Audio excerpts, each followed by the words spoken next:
மக்களே வணக்கம் மக்களே, எல்லாம் நல்லா இருக்கிறீங்களா? ஓகே மக்களே, நல்லா இருப்பீங்கன்னு நினைக்கிறேன். இன்றைக்கி என்ன வீடியோன்னு பார்த்துட்டிங்கன்னா, இன்றைக்கி நம்ம ஆம்பூர் சிக்கன் வடி பிரியாணி செய்ய போகிறோம். ஆமாம் மக்களே, ஆம்பூர் சிக்கன் வடி பிரியாணியை செய்ய போகிறோம். அது எப்படி செய்கிறோம், எந்த மாதிரி செய்கிறோன்னு பார்க்கலாம் வாங்க. ஓகே, வீடியோக்குள்ளே போகிறதுக்கு முன்னாடி நீங்கள் என்ன பண்ணுவீங்க, நம்ம சேனலுக்கு சப்ஸ்கிரைப் பண்ணிடுங்க. ஓகே, பண்ணிடுங்கன்னு நினைக்கிறேன். ஓகே, இப்போ வாங்க நம்ம வீடியோக்குள்ளே போகலாம் மக்களே. இப்போ வந்து பார்த்துட்டிங்கன்னா, நான் செய்யும்போதே எவ்வளோ அளவு என்னன்னு சொல்லிடுறேன். நம்ம வடி பிரியாணி செய்கிறனால நம்ம தனியாக ஒரு குண்டா வச்சு நம்ம சுடுதண்ணி வச்சுக்கலாம். ஏன்னா முன்னாடியே நீங்கள் ஒரு குண்டா வச்சு சுடுதண்ணி வச்சு கொதிக்க வச்சுக்கோங்க. நம்ம வந்து கறி வந்து போட்டதுக்கப்புறம் மசாலா போட்டு நல்லா சூடானதுக்கப்புறம் நம்ம சுடுதண்ணி எடுத்து ஊற்றினா தான் நல்லாயிருக்கும். நம்ம பச்சை தண்ணி ஊற்றினா அந்த பிரியாணி நல்லா டேஸ்ட் கிடைக்காது. அதனால தான் அதுக்கும் யூஸ் ஆகிக்கும், நம்ம வடித்து போடுறதுக்கு யூஸ் ஆகிக்கும். ஓகே, இப்போ வாங்க நம்ம பிரியாணியை செய்ய ஆரம்பம். முதல்ல இந்த மாதிரி ஒரு பிரியாணி குண்டா வச்சுக்கலாம். நான் இன்றைக்கி செய்கிறது வந்து 1 kilo. Okay, 1 kilo Ambur chicken வடி பிரியாணி செய்ய போகிறோம். அதனால் இந்த 1 கிலோக்கு இந்த குண்டா, இந்த அளவு குண்டா எடுத்து வச்சுக்கோங்க. அப்போ தான் கலருக்கெலாம் கொஞ்சம் ஈஸியாக இருக்கும். ஓகே, இது குண்டா வச்சதுக்கப்புறம் நம்ம ஸ்டவ் பற்ற வச்சாச்சு பாருங்கள். ஓகே, இப்போ வந்து பார்த்திங்கன்னா நல்லா சட்டி சூடாகட்டும், நம்ம எண்ணெய் ஊற்றிக்கலாம். மக்களே, நம்ம சென்னை ஸ்டைல் பிரியாணிக்கு வந்து பார்த்திங்கன்னா 200 ml எண்ணெய் ஊற்றுவோம். நம்ம செய்கிறது வேலூர், நம்ம செய்கிறது ஆம்பூர் பிரியாணி.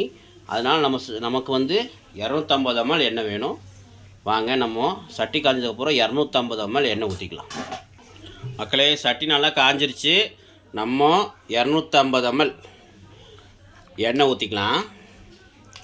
நம்ம வந்து சென்னை ஸ்டைலில் பிரியாணி செய்யும்போது பார்த்திங்கன்னா நம்ம 200 ml தான் ஊற்றுவோம்.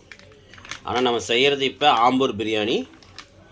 அதனால் நம்ம 250 ml எண்ணெய் ஊற்றிருக்கிறோம். ஒரு 50 கிராம் சேர்த்து ஊற்றிருக்கிறோம். ஏன்னா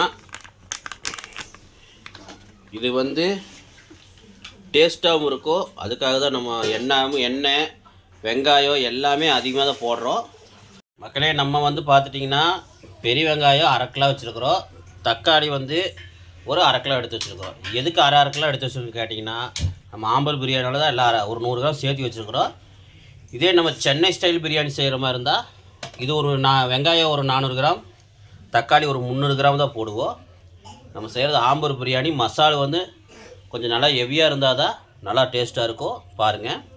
ஓகே, நீங்கள் செய்கிறதுக்கு முன்னாடி 1/2 கிலோ பெரிய வெங்காயம், 1/2 கிலோ தக்காளி எடுத்து வெட்டி வச்சுக்கோங்க. ஓகே, இப்போ வாங்க நம்ம பிரியாணி குண்டால் நம்ம பஸ்தண்ணி வந்து ஒரு 3/4 வாசி ஊற்றி கொதிக்க வச்சாச்சு. இப்போ இது கொதிக்கிட்டோம், நம்ம பிரியாணி செய்ய ஆரம்பிக்கலாம். இப்போ நம்ம வெங்காயம் போட்டுக்கலாம். எண்ணெய் சூடாகிடுச்சு, வெங்காயம் போட்டுக்கலாம். மக்களே, இப்போ நம்ம பெரிய வெங்காயம் ஒரு 1/2 கிலோ போட்டுக்கலாம்.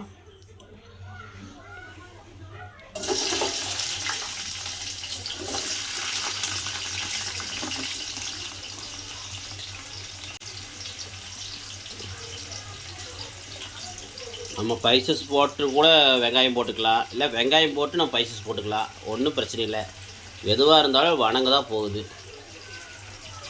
ஓகே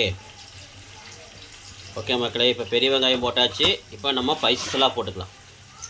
அதுக்கு முன்னாடி நல்லா வணக்கிடலாம்.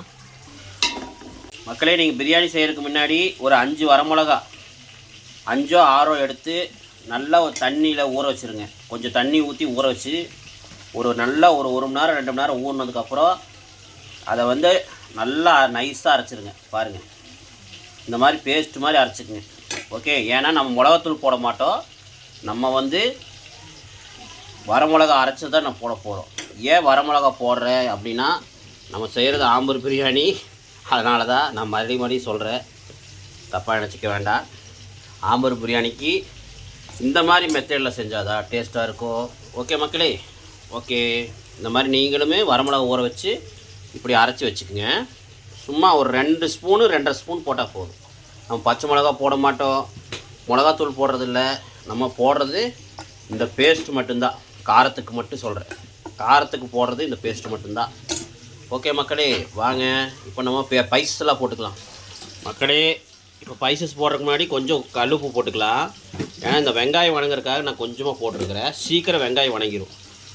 ஓகே, அப்போ தான் சீக்கிரம் வேகும், நம்ம டக்குன்னு வேலையை முடிக்கலாம். ஓகே, இப்போ நல்லா வெங்காயம் வெந்துட்டுருக்குது, பார்த்தீங்கன்னா தெரியும். இந்த வெங்காயம் வந்து நல்லா பொன்னிறமாக ஆகணும். இங்கே பாருங்கள், இப்படி இருக்கிற வெங்காயம் நல்லா ரோஸ்ட் மாதிரி ஆகணும். அப்போ தான் அந்த பிரியாணியில் வெங்காயம் இருக்கிறது தெரியாது. எல்லாம் அந்த எண்ணெயிலேயே மிக்சிங் ஆகி ஜம்முன்னு டேஸ்ட் கிடைக்கும். ஓகே மக்களே, வாங்க இப்போ பைசஸ்லாம் போட்டுக்கலாம்.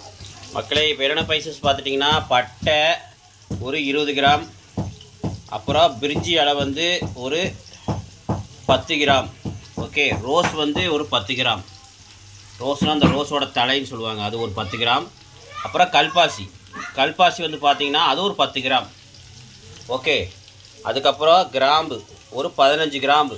நம்ம நார்மலாக செய்கிற சென்னை பிரியாணிக்கு 10 கிராம்பு தான் போடுவோம். நம்ம செய்கிறது ஆம்பூர் பிரியாணினால ஒரு 5 கிராம் சேர்த்து போட்டுக்கிறோம். அப்புறம் மராட்டிய மொக்கு வந்து பார்த்துட்டிங்கன்னா, மராட்டிய மொக்குன்னா உங்களுக்கு தெரியும் நினைக்கிறேன். மராட்டிய மொக்கு இதுதான், குச்சி மாதிரி இருக்கும், இதுதான் அந்த மராட்டிய மொக்கு. இது வந்து நம்ம நார்மலாக ஒரு 4 தான் போடுவோம். வந்து பார்த்துட்டிங்கன்னா ஒரு 2 எண்ணெய் சேர்த்தியே போடுறோம், 2-3 சேர்த்தியே போட்டிருக்கிறோம், பார்த்திங்கன்னா தெரியும். அடுத்து வந்து பார்த்திங்கன்னா ஏலக்காய். நம்ம நம்ம வந்து ஒரு 10 ஏலக்காய் போடுவோம். இப்போ ஒரு 2-3 ஏலக்காய் சேர்த்து தான் போட்டிருக்கிறோம். நல்லா தட்டி போட்டுருங்க. மெயினாக ஏலக்காய் போடும்போது நல்லா தட்டி நைஸாக தட்டி போட்டிருக்குங்க. ஏன்னா வாசமாக இருக்கும், சூப்பராக இருக்கும். ஓகே மக்களே, பாருங்கள், இதுதான் நம்மளுடைய ஸ்பைசஸ்லாம் பார்த்துங்க. வாங்க மக்களே, இப்போ எல்லாத்தையும் இது கொட்டிடலாம். ஓகே, எல்லா ஸ்பைசஸ் போட்டாச்சு. இப்போ நல்லா நம்ம கொஞ்சம் ஒரு 2 நிமிஷம் வணக்கலாம். இப்போ நம்ம எல்லா ஸ்பைசஸ் போட்டதுக்கப்புறம் ஒரு 2 நிமிஷம் நல்லா வணக்கிடுவோம். மக்களே, இப்போ ஸ்பைசஸ்லாம் நல்லா வணக்கியாச்சு. இப்போ வந்து நம்ம அந்த வரமிளகா பேஸ்ட் போட்டுக்கலாம். அது வந்து நம்ம ஒரு 2.5 ஸ்பூன் போட்டுக்கலாம். ஓகே, மேக்ஸிமம் நான் 10 வரமிளகா போட்டு அரைச்சி வச்சுருக்கிறேன். தேவைக்கேற்ப நீங்கள் 10 போடுறனா போட்டுக்குங்க, உங்கள் காரத்துக்கு தகுந்த மாதிரி நீங்கள் போட்டுக்குங்க. மேக்ஸிமம் 1 கிலோவுக்கு 2.5 ஸ்பூனு 3 ஸ்பூன் போட்டுக்கலாம், தப்பு இல்லை. காரத்துக்கு உங்களுக்கு எப்படி தகுந்த மாதிரி இருக்கோ போட்டுக்குங்க. நான் வந்து 2.5 ஸ்பூன் கணக்கு பண்ணி போட்டிருக்கேன். நீங்கள் எவ்வளோ உங்களுக்கு தேவைப்படும் அந்த அளவு போடுங்க. ஓகே, இப்போ நல்லா இது வணக்கிடலாம்.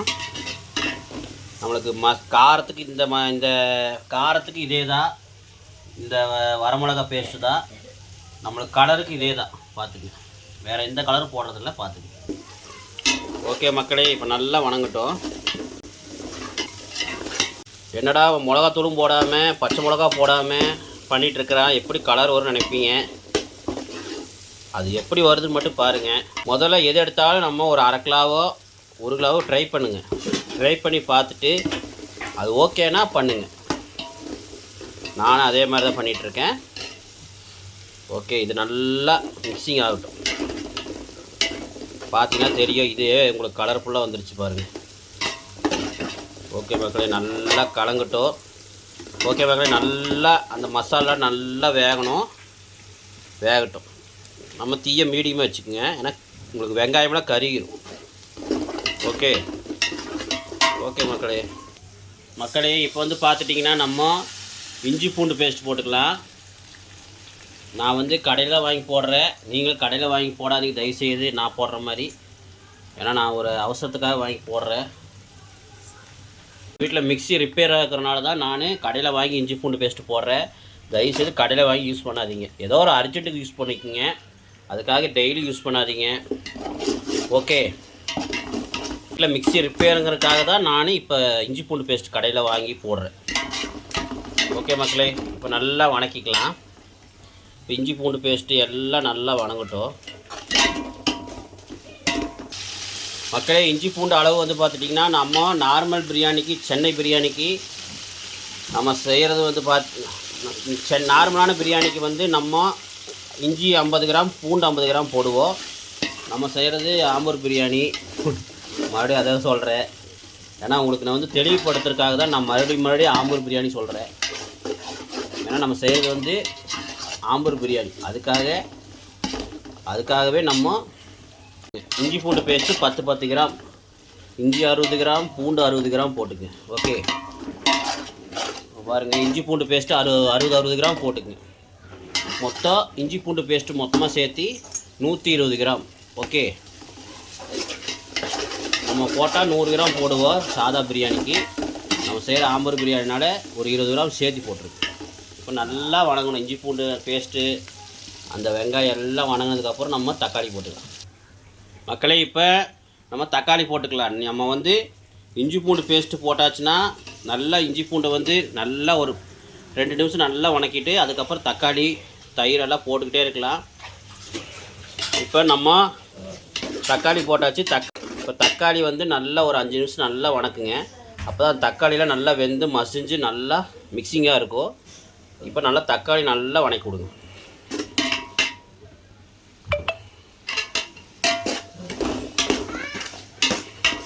தக்காளி நல்லா வேகட்டும்.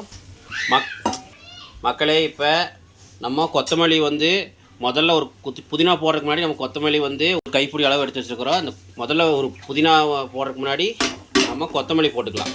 கொத்தமல்லி வந்து பார்த்துட்டிங்கன்னா நம்ம முதல்ல போட்டு ஒரு 2 செகண்ட் நல்லா கலரணும். அதுக்கப்புறம் தான் நம்ம புதினா போடணும். ஓகே,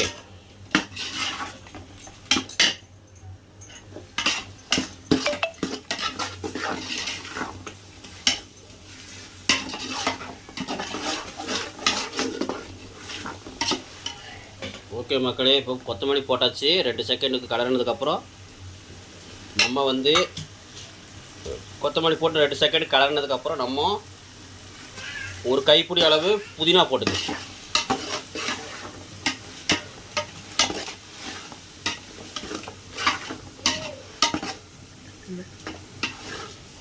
மக்களே நம்ம புதினா கொத்தமல்லி போட்டு நல்லா கிளறினதுக்கப்புறம் பாருங்கள், கெட்டி தயிர் நம்ம வீட்டு தயிர் இருக்குது. நம்ம வீட்டு தயிர் பறை ஊற்றி வச்ச தயிர் பாருங்கள் நல்லா எவ்வளோ கெட்டியாக இருக்குன்னு. இது வந்து நம்ம நார்மலாக பிரியாணிக்கு வந்து நம்ம 200 ml ஊற்றுவோம். நம்ம செய்கிற ஆம்பூர் பிரியாணினால் 250 ml போட்டுக்கலாம். ஓகே, 250 ml கணக்கு பண்ணி போட்டுக்குங்க. மக்களே, சில வரமிளகா வந்து கலராக இருக்காது, சில வரமிளகா டூப்ளிகேட்டாக வரும் மார்க்கெட்டில். சில வரமிளகா வந்து நல்ல ஒரிஜினல் வரமிளகாவும் வரும். நம்ம போடுறது வந்து பார்த்திங்கன்னா கலர் கிடைக்கலனா நீங்கள் என்ன பண்ணுறதுன்னா லைட்டாக ஒரு 1/2 ஸ்பூன் வேணால் மிளகாத்தூள் போட்டுங்க. நம்ம மிளகாத்தூள் ஒரு 1/2 ஸ்பூன் போட்டுங்க. ஏன்னா கலருக்காக தான் போடுறது, வேறு எதுக்காக இல்லை. நம்ம கலர் பொடி எதுவும் யூஸ் பண்ண மாட்டோம், மிளகாத்தூள் யூஸ் பண்ணுவோம். ஓகே, காஷ்மீர் வரமிளகாவை ஊற வச்சு நீங்கள் அரைச்சி போட்டுங்க, நல்லா கலர் கிடைக்கும். அது ட்ரை பண்ணி பாருங்கள். இப்போ வந்து நம்ம கறியை வந்து போட்டுக்கலாம். நான் 1 கிலோ பிரியாணிக்கு நான் 1.25 கிலோ கறி வாங்கியிருக்கிறேன். நீங்களுமே ஒரு கிலோவுக்கு 1.25 கிலோ கறி போட்டால் தான் டேஸ்ட்டாக இருக்கும். நான் எப்போ எல்லா வீடியோ சொல்கிறது ஒன்று தான் மக்களே. மேக்ஸிமம் பார்த்தீங்கன்னா நீங்கள் கறி வந்து வாங்கும்போது தோலோடு வாங்கிக்கிங்க. காட்டுறேன் பாருங்கள், தோலோடு போட்டுக்குங்க, அப்போ தான் டேஸ்ட்டாக இருக்கும். பாருங்கள்,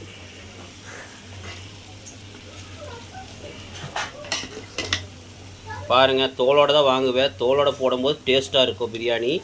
அதுவும் இல்லாமல் பீசஸ்லாம் வந்து பார்த்திங்கன்னா பீஸ்லாம் இந்த அளவுக்கு வாங்கிக்கிங்க, லெக் பீஸ் கணக்காக வாங்கிக்கிங்க. அப்போ தான் பிரியாணி வந்து செஞ்சு சாப்பிடும்போது நம்ம கைக்கு வந்து பிரியாணி கிடைக்கும். அப்போ தான் இந்த அளவு பீஸ் போட்டு வாங்கினா தான் நம்ம சாப்பிடும்போது கறி வந்து நம்ம கை கிடைக்கும். இல்லைன்னா கறி வந்து பிரியாணி கூடயே கரைஞ்சிரும், மிக்சிங் ஆகிரும். பாருங்கள், ஒரு 100 கிராம் அளவுக்கு கறி வெட்டிக்கிங்க. பிரியாணி மசாலையும் நல்லா வணக்கிடுவோம்.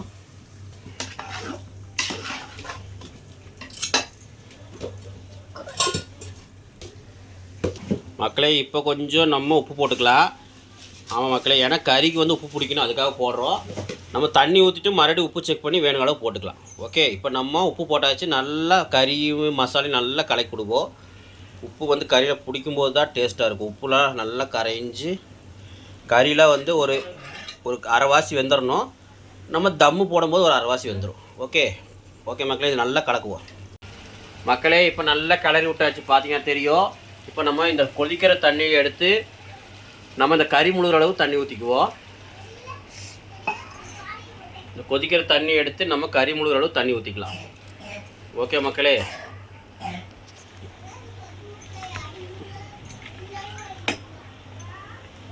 எதுக்கு சுடுதண்ணி ஊற்றுறோம்னா ஈஸியாக முடிஞ்சிடும். உங்களுக்கு வந்து ஃபஸ்ட் தண்ணி ஊற்றுனீங்கன்னா மறுபடியும் நல்லா வேகும், சூடாகிறதுக்கு லேட்டாகும், செலவாகிட்டு இருக்கும், கேஸ் செலவு அதிகமாகும். இப்போ சுடுதண்ணி எடுத்து நம்ம ஊற்றுறோம்னா டக்குன்னு கறி வந்து சீக்கிரம் வெந்துடும். டக்குன்னு நம்ம கொதிக்கும் போது அரிசி போட்டுடலாம். இதுக்காக தான் நம்ம மெயினாக சுடுதண்ணி எடுத்து ஊற்றுறது. இருந்தாலும் நம்ம கறி வந்து ஒரு அரை மணி நேரம் இருந்தாலும் நம்ம கறி வந்து ஒரு 20 நிமிஷம் வேக வச்சதுக்கப்புறம் தான் நம்ம டம் போடணும். அப்போ தான் கறி வந்து பஞ்சாட்ட வேகும். இதில் பாதி வெந்துடும், வேக வைக்கும் போது பாதி வெந்துடும், நம்ம தம் போடும்போது பாதி வெந்துடும். ஓகே, இப்போ நம்ம உலை கொதிக்குது, நம்ம அரிசி போட்டுக்கலாம். இப்போ நம்ம உலை கொதிக்குது மக்களே, நம்ம போட்டுக்கலாம், அரிசி போட்டுக்கலாம். பாருங்கள், செய்கிறதுக்கு முன்னாடியே அரிசி ஊற வச்சிட்டோம். நாங்கள் செய்கிறது வந்து வீட்டிலே செய்கிற அரிசி தான், புழுங்கல் அரிசி தான் செய்கிறோம், சாப்பாட்டு அரிசி தான் செய்கிறோம். நீங்களும் செய்கிறதா இருந்தால் சாப்பாட்டு அரிசியும் செய்யலாம், பாஸ்மதி செய்யலாம், இல்லை ஆம்பூர் பிரியாணியில் செஞ்சு, இல்லைன்னா சீரக சம்பாவில் செஞ்சிங்கன்னா இன்னும் அருமையாக இருக்கும். நாங்கள் வந்து வீட்டில் இருக்கிற அரிசியிலே நார்மலாக செய்கிறோம். ஓகே, நாங்கள் யதார்த்தமாக தான் இன்றைக்கி பிரியாணி செய்கிறோம். சரி, நாங்கள் சாப்பாடு செய்கிறதுக்கு பதிலாக இன்றைக்கி ஒரு பிரியாணி செஞ்சிடலாம், அப்படி தான் நாங்கள் வீட்டில் இருக்கிற அரிசி வச்சு செய்கிறோம். நீங்கள் இந்த மாதிரி செய்கிற மாதிரி செய்யுங்க, நல்லா தான் இருக்கும். சாப்பாட்டு அரிசி வந்து உடம்புக்கு நல்லது. பச்சரிசி வந்து நம்ம பாஸ்மதி அரிசி, சீரக சம்பாவில் பச்சரிசி போடுறதுனால நம்மளுக்கு சீக்கிரம் வயிற்று வலி வந்துடும். முடிஞ்சளவு வீட்டு அரிசி வச்சு சாப்பாடு, வீட்டு அரிசி புழுங்கல் அரிசி வச்சு சாப்பாட்டு அரிசி வச்சு நம்ம முடிஞ்சளவு பிரியாணி செஞ்சு சாப்பிடுங்க, நல்லது.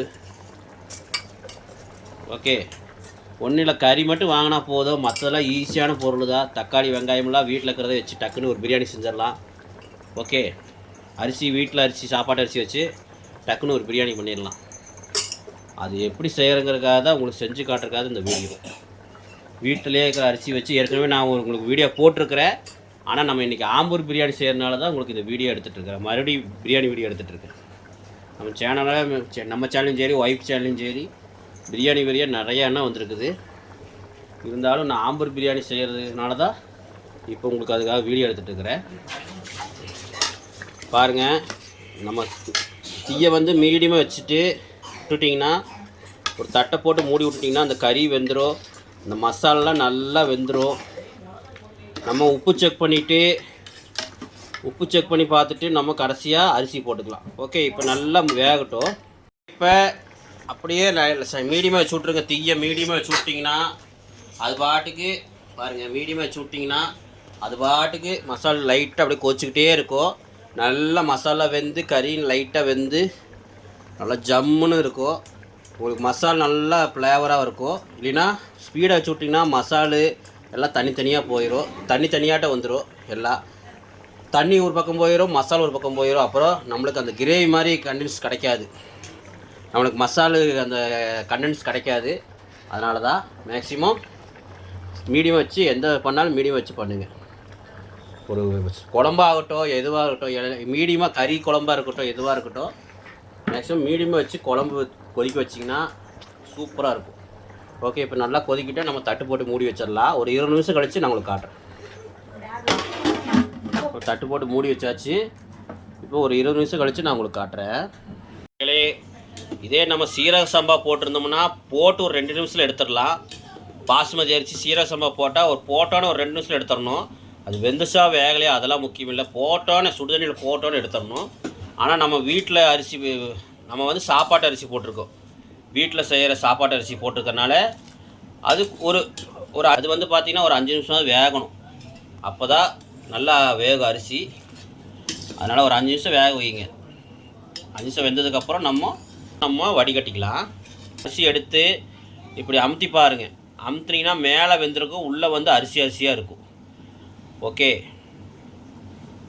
அரிசி எடுத்து மக்களே, நீங்கள் அரிசி எடுத்து இப்படி அமுத்தி பார்த்தீங்கன்னா தெரியும். பாருங்கள், உடச்சி பார்த்தா தெரியும். லைட்டாக மேலே வெந்திருக்கோ, அரிசி நல்லா சுற்றி வெந்திருக்கோ, ஆனால் உள்ளே வந்து அரிசியாக இருக்கும். அப்படின்னா நம்மளுக்கு பிரியாணி, நம்மளுக்கு தம் போடுறதுக்கு கரெக்டான பதம் ஆயிடுச்சு, நம்ம வடிச்சிடலாம். ஓகே, அதுதான் நம்ம கணக்கு, அதுதான் கணக்கு மக்களே. பார்த்துங்க, மேலே வெந்திருக்கணும், உள்ளே வந்து லைட்டாக அரிசியாக இருக்கணும், அதுதான் கணக்கு. ஓகே, இப்போ ஒரு 2 செகண்ட் வேகட்டும், வெந்ததுக்கப்புறம் உங்களுக்கு காட்டுறேன். இப்போ அரிசி வெந்துருச்சு, நம்ம இப்போ வடிச்சிடலாம். ஓகே, அதுக்கு முன்னாடி நம்ம கறி வெந்துருச்சான்னு பார்க்கலாம். பாருங்கள் மக்களே, நல்லா கொதிக்குதா, அப்படியே நல்லா கொதித்து நம்ம தீ சன்னமாக வச்சுருக்கனால மசாலெலாம் கொதித்து மிக்சிங் ஆகி கறியோட மிக்சிங் ஆகி நல்லா குழம்பு மாதிரி நல்லா மசாலா குழம்பு மாதிரி வந்திருக்கு பாருங்க. பார்த்தீங்களா? இப்போ உப்பு செக் பண்ணி நம்ம தேவையான உப்பு போட்டுக்கலாம் மக்களே. இப்போ நம்ம உப்பு கம்மியாக இருக்குது, உப்பு கொஞ்சம் போட்டுக்கலாம். இப்போ வந்து கரெக்டான அளவு உப்பு போட்டுக்குங்க. உப்பு வந்து லைட்டாக அதிகமாக இருக்கணும், லைட்டான ஒரு 1% அதிகமாக இருக்கணும். ஓகே, ஏன்னா நம்ம வந்து அரிசிலையும் உப்பு போட்டிருக்கிறோம், அதனால் இதுலேயும் உப்பு வந்து கரெக்டாக இருக்கணும். லைட்டாக அதிகமாக இருந்தால் தப்பு கிடையாது, சும்மா 1% அதிகமாக இருந்தால் தப்பு இல்லை. பாருங்க கறி வந்துச்சான்னு பார்க்கலாம், வாங்கவேன் பார்க்கலாம். பாருங்கள் மக்களே இப்போ வாங்க கறி வந்துச்சான்னு பார்க்கலாம். பாருங்கள் மக்களே, நான் மேக்ஸிமம் தோலோடு தான் வாங்குவேன் கறி. பாருங்கள் தோலோட போட்டிங்கன்னா அவ்வளோ டேஸ்ட்டாக இருக்கும். இப்போ கறி வந்திருக்கான்னு பார்க்கலாம் வாங்க. சரியான சூடு மக்களே, அமுத்தி பார்த்தா தெரியும் உங்களுக்கு ஆனஸாக இருக்கும். அப்படின்னா இன்னும் கொஞ்சம் நேரம் வேகணும். ஓகே மக்களே, இன்னும் கொஞ்சம் நேரம் வேகட்டும். இப்போ நம்ம அரிசியை வடிச்சிக்கலாம். ஓகே, இந்த மாதிரி வடை இருந்ததுன்னா எடுத்து வாங்கிக்கிங்க மக்களே, ஈஸியாக இருக்குது வடிக்கிறதுக்கு, அள்ளி டக்குன்னு போட்டுக்கலாம். ஓகே, இப்போ அரிசி வடிக்கிறாங்க பாருங்கள். பாதி வந்துருச்சு கறி, நம்ம தம் போடும்போது பாதி வந்துடும். இப்போ வந்து நம்ம அரிசி உள்ளே போட்டுக்கலாம். பாருங்கள், இப்படி நீ வடை மாதிரி இருந்தால் நீட்டாக இப்படி வடித்து கையோட இந்த மாதிரி வடை மாதிரி இருந்ததுன்னா உங்கள் வீட்டில் வாங்கி வச்சுக்கோங்க. பாருங்கள் ஈஸியாக வடித்து போட்டுக்கலாம். பாருங்கள் நம்ம வந்து பார்த்திங்கன்னா அரிசி வந்து பார்த்திங்கன்னா சுற்றி மட்டமாக வடித்து போடணும், அப்போ தான் எல்லா பக்கம் தம் ஆகும். பாருங்கள் இப்படி போட்டுட்டு நல்லா மட்டம் பண்ணி விட்டுறணும்.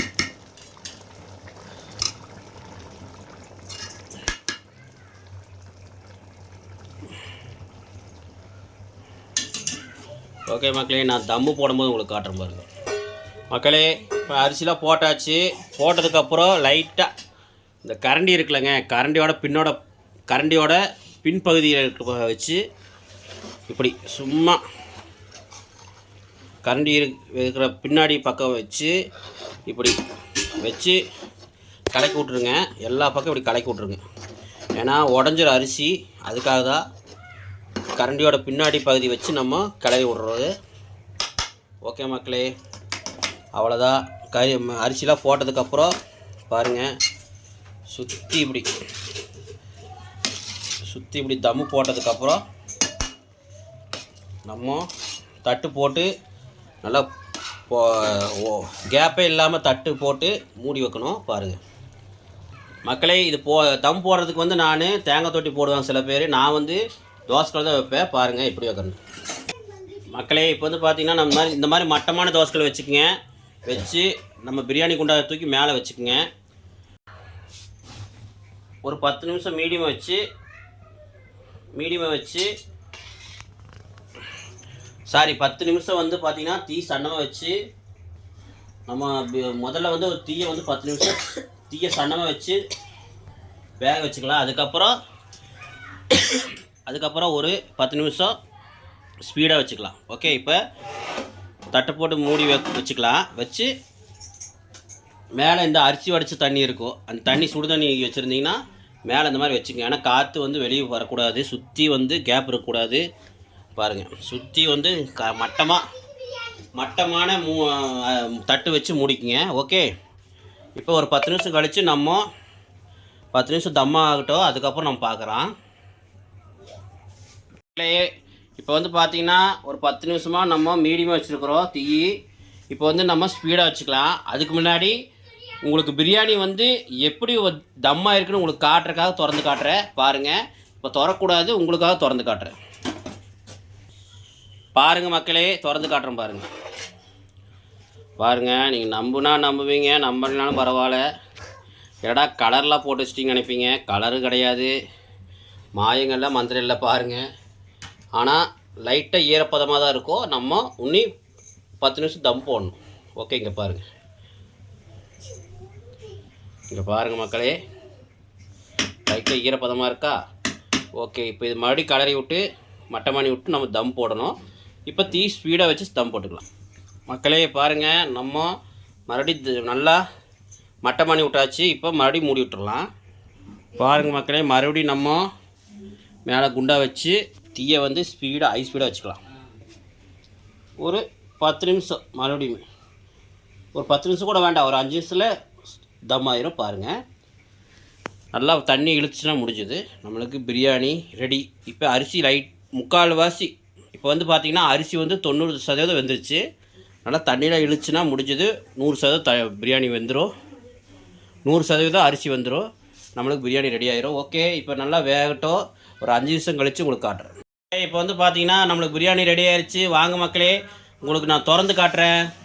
ஓகே மக்களே, இப்போ வந்து பார்த்திங்கன்னா நம்ம பிரியாணி எப்படி ஆயிருக்குன்னு காட்டுறேன். பாருங்கள் மக்களே, அல்டிமேட்டாக இருக்குதா? மாயம் இல்லை, மந்திரம் இல்லை, கலர் எல்லாம் வந்துருச்சு. பாருங்கள், உங்களுக்கு தெரியும் பிரியாணி கலர் வந்துருச்சா? ஓகே மக்களே, இப்போ நம்ம பரிமாறிட்டு உங்களுக்கு காட்டுறோம். பாருங்கள் மக்களே, இங்கே பாருங்கள் எப்படி ஆயிருக்குன்னு பாருங்கள். ஓகே, வாங்க நம்ம சாப்பிடும்போது காட்டுறோம். பாருங்கள் மக்களே, வாங்க நம்ம சூப்பரான ஆம்பூர் பிரியாணி எப்படி செஞ்சு பார்த்துருப்பீங்க. காட்டுறோம் பாருங்கள் எப்படி இருக்குன்னு பாருங்கள். இங்கே பாருங்கள் மக்களே, சாப்பாடுனால உதவியாக அல்டிமேட்டு டேஸ்ட்டு மக்களே, அருமையாக இருக்குது டேஸ்ட்டு. இங்கே பாருங்கள், பீஸ்லாம் நல்லா ஜம்முன்னு வந்துருக்குது, நல்லா தோலோடு போட்டாலும் நல்லா டேஸ்ட்டு. இங்கே பாருங்கள், சூப்பராக பீஸில் வந்துருக்குது. வாங்க நம்ம சாப்பிட்லாம். சாப்பிட்டு பார்த்துட்டு சொல்கிறேன். சரியான சூடாக இருக்குது. கொஞ்சம் பீஸை எடுத்துக்கலாம். கொஞ்சம் பீஸை எடுத்து பிரியாணி மேலே வச்சு, கொஞ்சம் பீஸை எடுத்து பிரியாணி மேலே வச்சு, அதுக்கு மேலே சோறை வச்சு எடுத்து சாப்பிட்டு பார்க்கலாம் எப்படி இருக்குன்னு. சரியான டேஸ்ட்டு மக்களே, சென்னை ஸ்டைல் பிரியாணி கூட இந்த டேஸ்ட்டு வராது, அல்டிமேட்டாக இருக்குது. உங்களுக்கு வந்து டேஸ்ட்டு சாப்பிட்டு பார்த்து சொல்லுங்கள். டேஸ்ட்டு பட்டை கிளப்புது, நம்ம கடையில் வாங்கி சாப்பிட்ற மாதிரி இருக்குது. இதே பாசுமதியில் செஞ்சாலும் நல்லாயிருக்கும். ஆம்பூர் இதே வந்து சீரக சம்பாவில் செஞ்சிங்கன்னா உன்னி டேஸ்ட்டாக இருக்கும். முடிஞ்சாலும் சீரக சம்பாவில் செஞ்சு பாருங்கள், அருமையாக இருக்கும் மக்களே. ஓகே மக்களே, நீங்கள் இதே மாதிரி செஞ்சு பார்த்துட்டு எனக்கு கமெண்ட்டில் சொல்லுங்கள். இந்த வீடியோ பிடிச்சிருந்தால் லைக் பண்ணுங்கள், ஷேர் பண்ணுங்கள், கமெண்ட் பண்ணுங்கள். மறக்காமல் சப்ஸ்கிரைப் பண்ணி விட்ருங்க, பக்கத்தில் இருக்கிற பெல் பண்ணி தட்டி விட்ருங்க. ஓகே, இந்த வீடியோ பிடிச்சிருந்தா மறக்காமல் லைக் பண்ணி சப்ஸ்கிரைப் பண்ணி விட்ருங்க. பாய் மக்களே.